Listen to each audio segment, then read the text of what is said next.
Hola a todos, mi gente linda, mi gente bella, mi gente hermosa, bienvenidos otra vez a su canal de Filósofo 777 y el día de hoy te voy a hablar nada más y nada menos, señoras y señores, que apareció, como lo dijimos, el rector del Consejo Nacional Electoral, Juan Carlos del Pino. Sí, apareció y apareció con noticias, como dijimos que iba a aparecer. Juan Carlos del Pino le escribió directamente al New York Times y compartió una carta donde pone al régimen en 3 y 2. Se los dije, iba a pasar.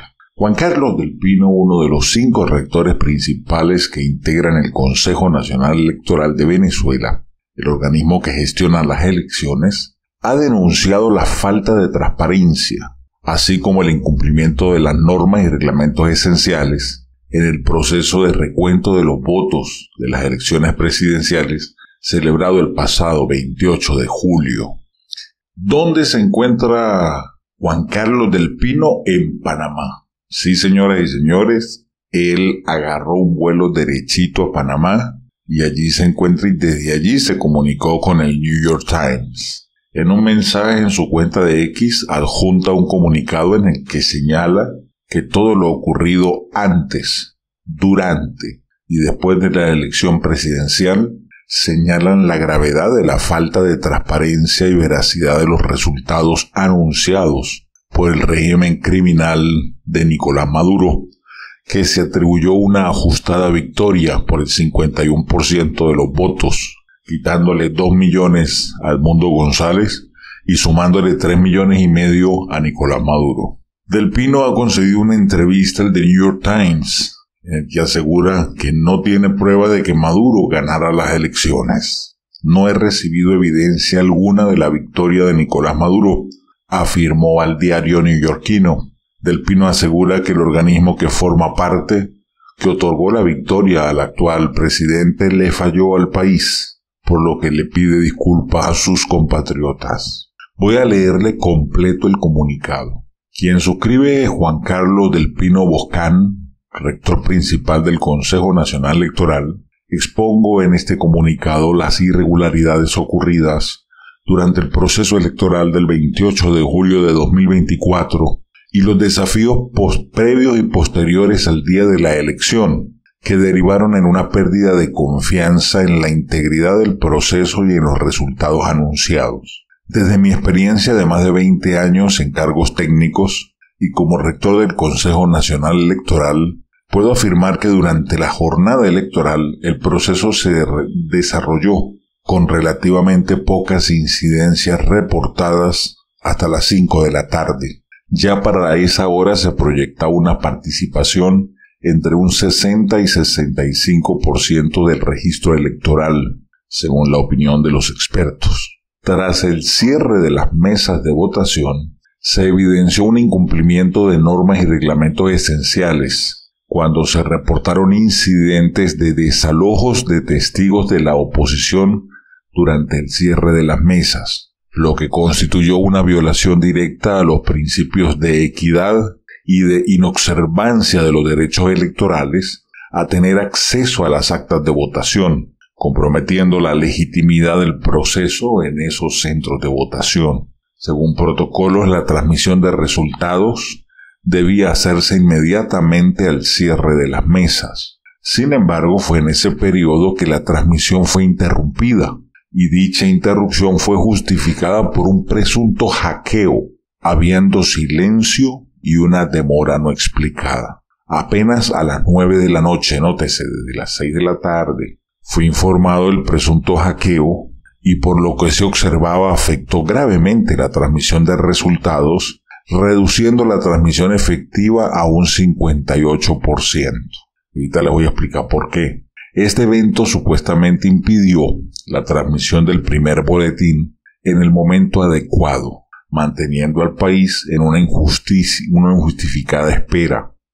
Ante el desalojo de testigos en no pocos centros, la falta de transmisión del código QR a la data de center de los comandos y la falta de solución efectiva al presunto hackeo, tomé la decisión de no subir a la sala de totalizaciones y de no asistir al anuncio del primer boletín. También ahorita le voy a explicar por qué. Como rector principal, al no subir a la sala de totalización, carezco de la evidencia que respalda los resultados anunciados. El 29 de julio decliné la invitación del presidente del Consejo Nacional Electoral para asistir al acto de proclamación, manteniendo mi postura en desacuerdo con la falta de transparencia en el proceso.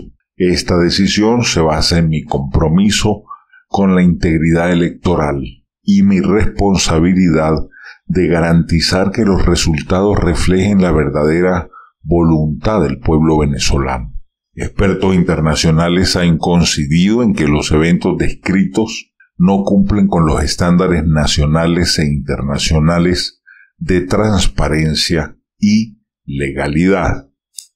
Tampoco estuve de acuerdo con la falta de publicación oportuna de los resultados mesa por mesa, según la tradición dentro de las 48 horas siguientes, y no dejar correr el término establecido en el artículo 125 de la Ley Orgánica de Procesos Electorales, casi inmediatamente después del primer anuncio, lo que trajo como consecuencia la suspensión de las auditorías de verificación ciudadana, que es la fase 2, los datos electorales, que es la fase 2, y las telecomunicaciones, que es la fase 2, afectando la cadena de confianza de la auditoría y generando incertidumbre. En cuanto a las convocatorias con relación al recurso interpuesto ante la sala del TSJ, no asistí a la misma, ya que considero que la resolución del conflicto debe hacerse dentro del propio organismo comicial, convocando a los técnicos y a los peritos electorales a cotejar las actas que posee el Consejo Nacional Electoral desde el día de la elección, con las que tienen los diferentes comandos de campaña, y que las mismas sean auditadas por veedores internacionales y certificadas de manera independiente. Incidencias previas al día de las elecciones. Desde el inicio de mis funciones en el Consejo Nacional Electoral he trabajado con un firme compromiso hacia la ética y la transparencia. Por esta razón, durante el proceso electoral presidencial del 2024, identifiqué y advertí sobre una serie de desafíos críticos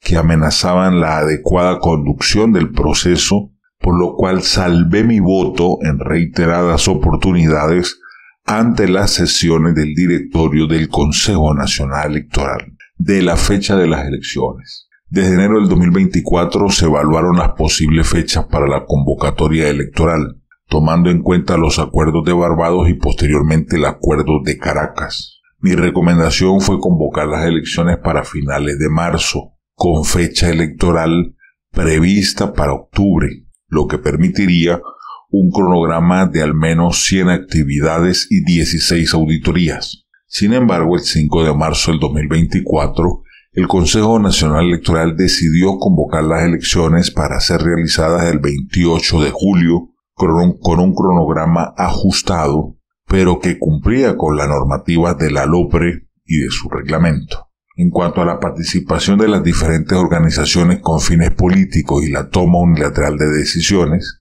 el 15 de marzo se llevó a cabo una sesión del directorio para determinar cuáles organizaciones políticas estarían autorizadas a participar en las elecciones. A pesar de mi objeción, se excluyeron partidos con mayor porcentaje de votos en elecciones anteriores y afectando además su derecho a recurso y participación. Esta decisión se tomó con votación de 4-1 con mi voto salvado.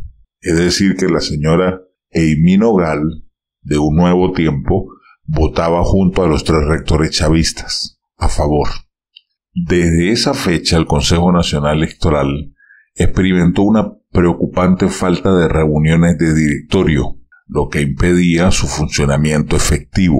Manifesté mi inquietud sobre la toma unilateral de decisiones, subrayando que el Consejo Nacional Electoral es un cuerpo colegiado que requiere la participación de todos sus miembros y debe garantizarse un proceso que toma de decisiones transparente y colectivo. En cuanto a la actualización del registro, en la jornada especial del registro electoral se discutió el derecho al voto de los venezolanos en el exterior, a pesar de que la Constitución y la Ley Orgánica de Procesos Electorales estipula claramente los requisitos para votar.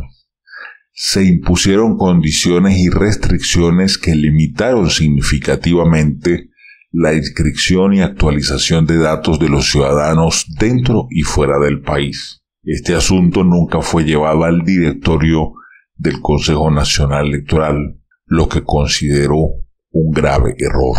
De la postulación de candidatos. El sistema automatizado para la postulación de candidatos, abierto entre el 21 y 25 de marzo, presentó problemas de intermitencia, a falta de equidad en los horarios asignados a las organizaciones políticas. Esta situación generó preocupación sobre la transparencia del proceso. Aunque solicité una prórroga de 48 horas para resolver estas dificultades, mi petición no fue discutida. Es decir, que los 4 rectores, los 3 chavistas y Emino Gal, la de Un Nuevo Tiempo, tampoco apoyó la postura. De la acreditación de testigos. El proceso de acreditación de testigos, que es fundamental para la validación del sistema automatizado de votación, experimentó retrasos y confusión, debido a problemas atribuibles tanto a los usuarios como a aspectos técnicos internos. El impacto de estas incidencias fue significativo para el desarrollo del cronograma electoral. Todo lo ocurrido antes, durante y después de la elección presidencial señalan la gravedad de la falta de transparencia y veracidad de los resultados anunciados. Lamento profundamente que el resultado y su reconocimiento no le sirva a todos los venezolanos, que no dirima nuestras diferencias y no promueva la unidad nacional, y que en su lugar subyace la duda en que la mayoría de los venezolanos y en la comunidad internacional sobre los resultados. Firma Juan Carlos del Pino Boscán, rector principal del Consejo Nacional Electoral. Esto, señoras y señores, fue lo que compartió Juan Carlos del Pino con el New York Times. Les dije, ojo con lo siguiente. Cuando él menciona que a partir de las 6 de la tarde fue interrumpida la transmisión, recuerden que yo a ustedes les he explicado lo que es la sala de totalización alterna. La sala de totalización alterna es la que está en la Plaza Miranda en Caracas. Es donde hay unos especialistas en estadística que son los que van cuadrando los números de la sala de totalización, de transmisión de datos de la sala de totalización en tiempo real. Y ahí en esa parte siempre van frenados. ¿Para qué? Para que después de las 6 de la tarde ellos empiezan a mandar segmentos que superen exactamente el porcentaje. Lo que quiere decir que cuando va transmitido un 58%, la sala de totalización alterna le suma el 42% de los votos a Nicolás Maduro. Dicho por el doctor Norbey Marín, un venezolano que goza de una credibilidad impresionante, el doctor Norbey Marín explicó que él habló con unos amigos hackers que tenían la intención de hackear el proceso electoral, lo que era la sala de totalización principal.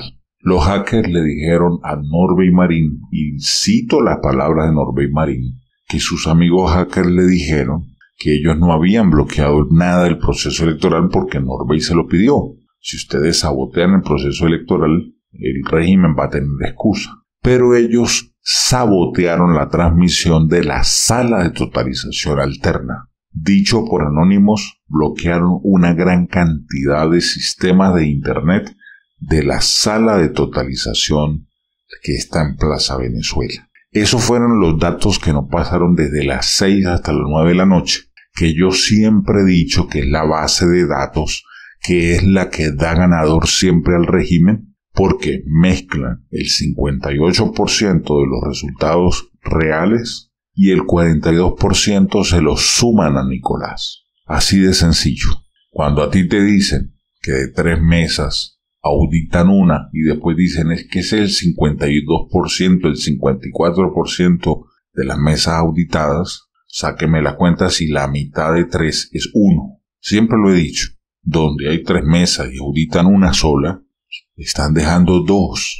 Y esas 2 que dejan por auditar representan más del 50%.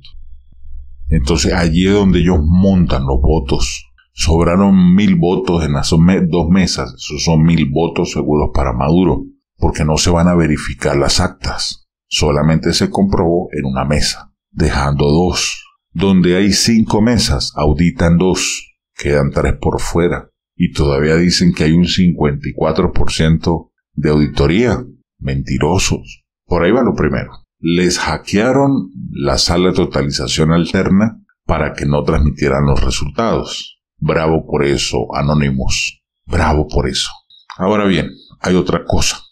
¿Por qué Juan Carlos del Pino no va hasta la sala de totalización? Porque él sabe que en el momento en que él se presente con este personaje a leer en público la cuestión de los resultados, el primer boletín, él tiene que firmar como testigo. Y si se hubiese opuesto a eso, automáticamente lo meten preso por encabezar un golpe. Ustedes ya saben la narrativa del régimen. ¿Qué hizo el personaje? Agarró un avión y se fue a Panamá. Así de sencillo. Con estas declaraciones dejó claro todo lo que pasó antes de las elecciones, cómo eligieron la fecha de las elecciones, quién tomó las decisiones, cómo fue la oposición para la actualización de los registros, para la postulación de candidatos, porque la doctora Corina Llori no entró, para la participación de los veedores en el caso de la misión europea, para la acreditación de testigos, el hecho de que sacaran a testigos mismo día de las elecciones, antes del proceso de verificación de las mesas, el proceso de escrutinio, fueron sacados los testigos opositores en la mayoría de los centros de votación. Esto es claro. Ahora, ¿qué más podemos saber de las declaraciones que dio Juan Carlos del Pino? Del Pino, quien es abogado y uno de los 2 miembros del Consejo Nacional Electoral alineados con la oposición, aunque yo dudo de la señora Amy Nogal, habló desde la clandestinidad en Panamá, temeroso de las reacciones del gobierno. En las últimas semanas, las fuerzas de seguridad de Maduro han acorralado a cualquiera que parezca dudar de su pretensión de permanecer 6 años más en el poder. Muchos venezolanos temen que sus fuerzas estén cruzando fronteras para perseguir a sus enemigos. Cuando la Asamblea Legislativa del país seleccionó a Del Pino como miembro del Consejo el pasado agosto, muchos en Venezuela lo vieron como un intento de darle un barniz de equilibrio y legitimidad. En ese momento Juan Carlos del Pino vivía en Estados Unidos y él decidió regresar a Venezuela para formar parte del Consejo por sus grandes niveles de compromiso con el proceso democrático, dijo él. La mayoría del país creía que el Consejo estaba controlado por Maduro. Sin embargo, Del Pino es miembro de Acción Democrática, un partido de la oposición desde hace muchos años. Dijo que él decidió formar parte del Consejo porque él creía que la ruta electoral era el camino para el cambio. La votación de julio enfrentó a Maduro, cuyo movimiento de inspiración socialista lleva 25 años al poder, contra Edmundo González, un diplomático hasta entonces poco conocido, que contaba con el respaldo de la popular líder de oposición, María Corina Machado. Ahora, esto generó reacciones en Diosdado Cabello. Escuchamos lo que dice el Meón del Furrial en contra de Juan Carlos del Pino. Presten atención. Hace días hay un programa que llaman, yo no sé si ustedes lo ven, que se llama Con el Mazo Dando, que habló fijó una de acuerdo pues información que nos habían entregado de lo que estaba pasando dentro del CNE. Fue muy claro una carta que enviaron que decía que a las 5 de la tarde del día 28 de julio, un señor apellido del Pino, que es rector principal, sí, que abandonó el cargo pues, y se le aplicarán los procedimientos contemplados en la Constitución y la ley. Corresponde a la Asamblea Nacional, aprovechamos que está nuestro presidente aquí de la Asamblea Nacional, Jorge Rodríguez, porque corresponde el nombramiento y remoción de aquellos funcionarios que por competencia le corresponden a la Asamblea Nacional, y en el caso de los rectores del CNE es competencia de la Asamblea Nacional, pero además en este caso, señor presidente, yo sugiero que es un tema del poder moral. ¿Por qué es un tema del poder moral? Porque este caballero abandonó su cargo y desde hace un mes estaba desaparecido. Se tejieron cualquier cantidad de comentarios. Todos los comentarios terminaban diciendo que el gobierno lo tenía secuestrado, que el gobierno lo tenía torturado, que el gobierno lo tenía perseguido. No, el señor era parte de un plan de irse a las 5 de la tarde a un canal de televisión. Yo en el programa, perdón, yo no, en el Mazo Dando lo dijo, una carta que se leyó, a las 5 de la tarde. Qué casualidad que él se desapareció casi que desde hora de mediodía. Tenía que estar a las 8 de la noche en el CNE para el tema de recibir la transmisión de los primeros votos que se enviaban y la totalización, y él se desapareció, no apareció más nunca. Abandonó su responsabilidad. Luego se convirtió este caballero, ¿cuál es el nombre de él? Juan Carlos del Pino. Juan Carlos del Pino. Se convirtió Juan Carlos del Pino en la esperanza de la oposición venezolana. Nos tenían asustados a todos. Juan Carlos del Pino va a decir, y salía Andrés Izarra, los conversos salían por allá diciendo que tenía todo. Es un flojo, ni siquiera fue a trabajar el 28 que le tocaba. Si algún día tenía que trabajar era el 28 y no fue. Se desapareció. No, que ahora sí, bueno, Juan Carlos contra las cuerdas del régimen. Sin truco ni maña, el Mazo no engaña. Ese caballero hizo lo que iba a hacer el 28.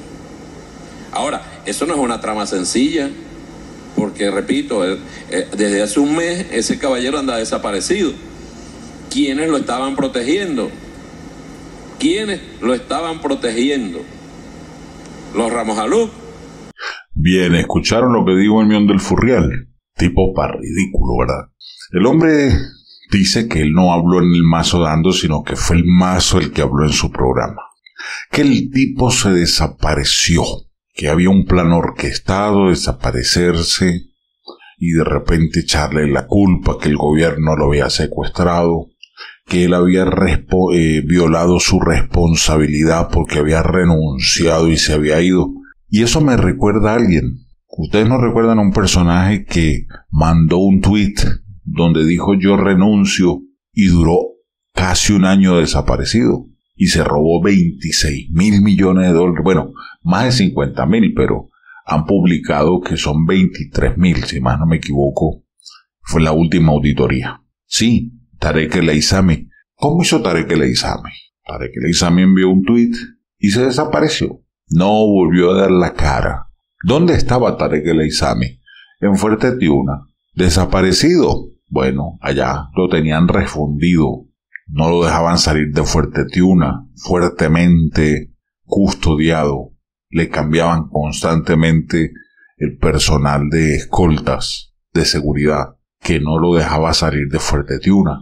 Entonces ahora viene a criticar el muy cara lavada de que Juan Carlos del Pino no fue a la presentación de las 8 de la noche, como lo explicó Juan Carlos del Pino. Él supo que las cosas no estaban bien y si él se presentaba y no firmaba, va preso.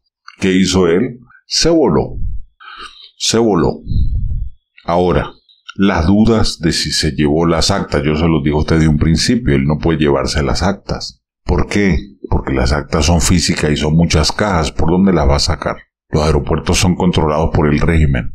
Y es más fácil salir una persona con maleta, sin maleta, que llevando cajas y cajas y cajas. Entonces a veces la gente se inventa unas vainas. Nos habían dicho que él se había llevado alguna información digital. Yo creo que alguna información adicional tiene.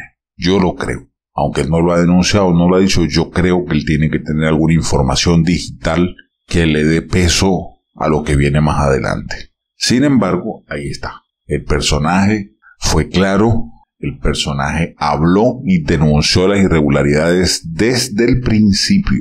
Nótese que fue el que dijo que el que decidió no invitar a la Unión Europea fue el Villaamoroso, por decisión de Miraflores, porque no llamaron a los rectores para discutir del tema.